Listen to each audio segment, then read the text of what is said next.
Well, now that Governor Newsom is staying in California, there could be real political consequences nationwide. Newsom now has the power to appoint a new U.S. senator to the evenly divided chamber in the next year or so. This is also the first big test of whether Democrats can fire up their base ahead of next year's midterm elections when Republicans are favored to take back the House. With us now, California Congressman Brad Sherman. Congressman, thank you for staying up with us. We very much appreciate it. Do you think, being from California, that the recall rules are about to be revisited in this state, sir?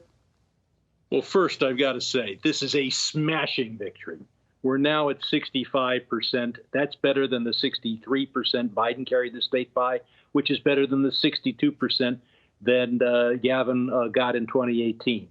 This is a huge Democratic victory at a time when Biden's approval ratings are down because of Afghanistan.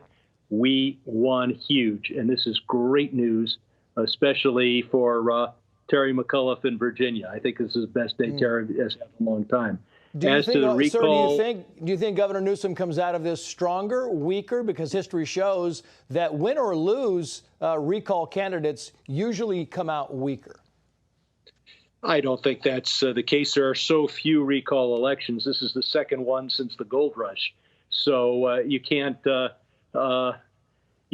really have enough data points.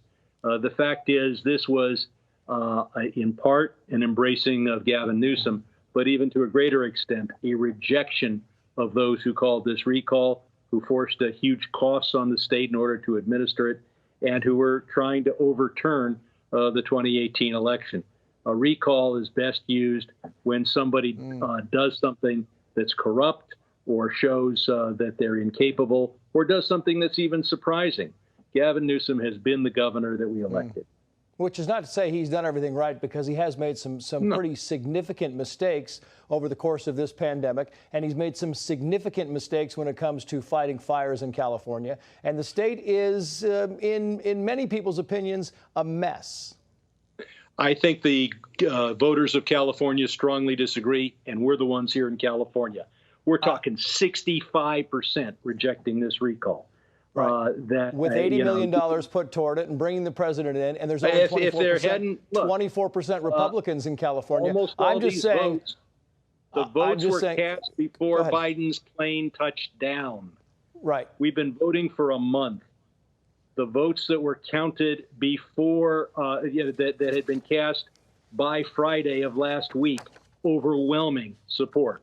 Do you think he should have focused on? Do you think the governor should have focused on some of the problems in California, some of the big time issues we have in this state, the highest taxes, the highest housing prices, the highest energy costs, the highest gas? Governor focuses every day on those issues.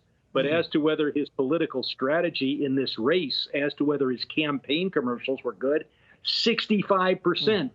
The most amazing. Remember, just a month ago, pundits were saying we could lose the governorship in California, and instead we win by an enormous and shocking margin.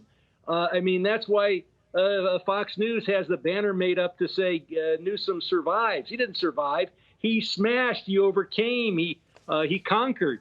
The strategy of this campaign has got to go down in history as an excellent strategy. Let me just put this on you. You see the number at the bottom of the screen, sir, there. We have 63% of precincts. That's 37 left. We still have a lot of the later ballots need to be counted. You have some of the conservative counties, that are yet to be added to that toll. If at the end of 100% that this thing is more like 60-40, would you be as satisfied? 60-40 would be a smashing victory. With only 24% of the state being Republican voters, would you still be as satisfied, showing that 15% of people... We were afraid we were going to lose.